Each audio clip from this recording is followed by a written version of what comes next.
Today we are starting chapter 18 entitled The Micro-Macro Connection, and this is going to be, instead of looking at our macroscopic variables that we've been talking about, temperature and pressure, we're going to do the opposite of step back. We are going to zoom in and look at what the actual molecules are doing when we're talking about these thermodynamic systems. And in this case, we're going to focus on the ideal gas still, but like I've talked about before, the ideas we're going to talk about apply to lots of other thermodynamic systems, solids and liquids, not just ideal gases.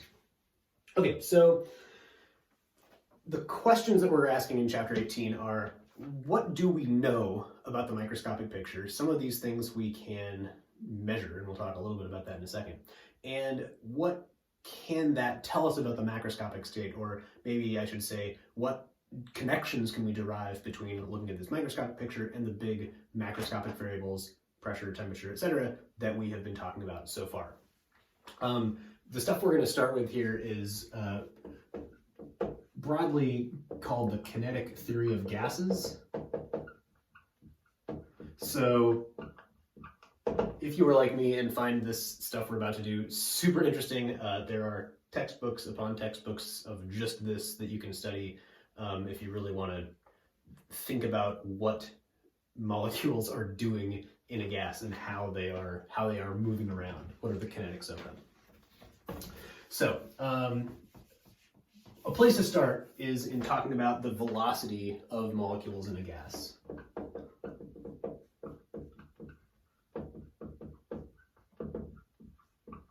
And there is an experiment that you can do to measure this that the book shows. The idea is basically you have some gas with some little hole in it that can let out molecules, and you can have some little rotating panels with slits in them that, if you have multiple of these and the slits are not aligned, you can rotate them so that only gas molecules with a certain velocity going in a straight line will make it through both of the slits. And as a result, by changing that angle or the speed that this thing is rotating at, you can select certain velocities and measure how many molecules you have of each different velocity in the gas. So what you can construct is a graph called the velocity distribution that looks kind of like this.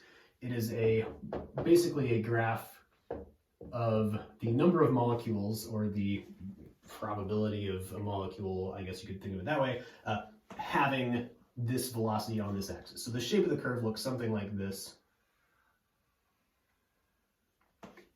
And for what the book did, which was for nitrogen at 20 degrees C, which is, pretty much what's in this room I'm in right now, the peak velocity, that is the velocity that molecules are most likely to have, is around 550 meters per second.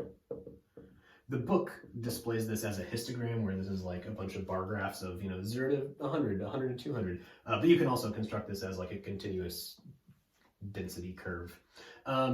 This is of course 0 meters per second over there on the left, and over here I think there are still a substantial number of molecules that have velocities greater than 1,000 meters per second. So these have a pretty large range of different values. Now what's interesting and important about this graph is that if you change the temperature, the shape, the mathematical expression for the shape, the mathematical expression itself doesn't change, but plugging in a different t, you get this average velocity up to be some higher number. So the curve goes, the curve might go like this at some higher temperature, and at some lower temperature you can measure it and the curve shifts to the left. So changing the temperature is changing the velocity of a whole bunch of molecules, and in the process it's changing this average velocity value also. But at a particular temperature, at 20 degrees C, the shape of this curve does not change. So even though these molecules are colliding with each other, they're colliding with the walls of the chamber, they're doing things like that, while a particular molecule is changing its velocity all the time, the statistics about how these velocities are distributed does not change at all. And this is at least partly because most samples of gases we're looking at have a very large number of molecules. 10 to the 15 would be a pretty small volume of gas, and that is still a pretty big number of things. Okay, so these velocities are high. 500 meters per second, 1,000 meters per second. These are, 550 meters per second is well over 1,000 miles an hour.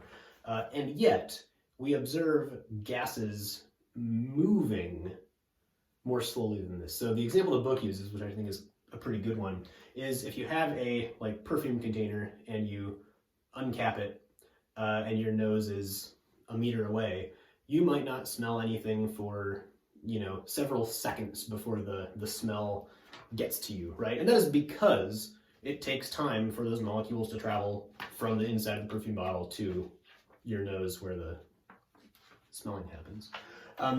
But these things should be moving at thousands of miles per hour, right? Shouldn't it be like a millisecond between uncapping the thing and overwhelming perfume smell in your nose? And this is our first little look into what's happening on the molecular level that the book takes us through, and that is the idea of the mean free path. So let's dissect this phrase just for a second.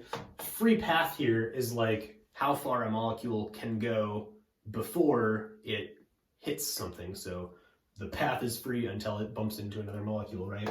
Mean here is just meaning that, yes, each time a molecule moves, it's going to go a different distance before it bumps into something, and so the mean free path is like the average distance a molecule can go before it bumps into another molecule.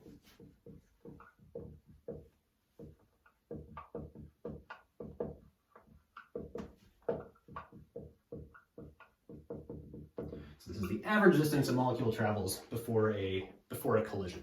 And a collision means that there almost certainly is a change in the direction of travel. So if the mean free path is really long, here's our little fancy perfume bottle that I have opened over here, and I have a perfume molecule there. If my nose is over here, that looks about proportional, I think. This molecule, if this molecule has a velocity of hundreds of meters per second and it is unimpeded, it has a free path from here to here, it is going to make that journey in a millisecond, like we said. But if this mean free path is short, this molecule is going to undergo, many collisions with molecules between, I'm going to get lazy and just draw it like that, but you can see it's doing these little short stretches and changing direction again and changing direction again until it eventually makes its way to my nose. So measuring this mean free path is important. The idea of mean free path applies to lots of things, electrical conductivity being one that applies to stuff that I've researched in particular, but we're talking about it for molecules. So let's talk about this mean free path as a variable. So the variable is lambda, just like wavelength. Oh well, they don't generally overlap at all. And so this is going to have units of meters, since this is just a distance we are measuring, how far a molecule can go before colliding with another molecule. And the equation for lambda, the book derives basically by looking at, assuming these molecules have some width and they're like little spheres, if the molecules are at some density, how far can you go before your sphere intersects another sphere? And that gets you the right answer up to a factor of the square root of 2, which, read one of these kinetic theory of gas books if you want to see where that comes from. So the equation for our mean free path is 1 over 4 root 2 pi times n over v. So this is our number density. This is how many molecules we have per volume, divided by r squared, where r here is the radius of a single molecule. So this is like the size of a molecule. Okay, so if you plug numbers in for what's going on in our atmosphere at typical conditions, the density and the size of a typical gas molecule, maybe around 10 to the minus 10 meters or something roughly like that, you end up with a lambda depending on exactly which assumptions you make, around 100 nanometers at STP, at standard conditions.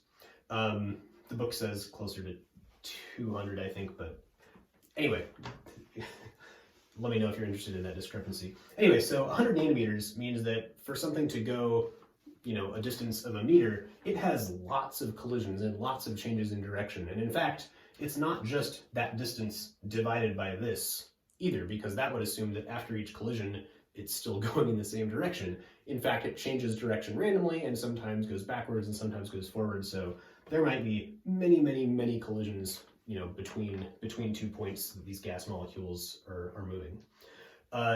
So this mean free path describes the rate that these molecules naturally move. This is what's called diffusion. So the uncapping of the perfume bottle, it's not like there's a force driving the perfume molecules towards the nose, right?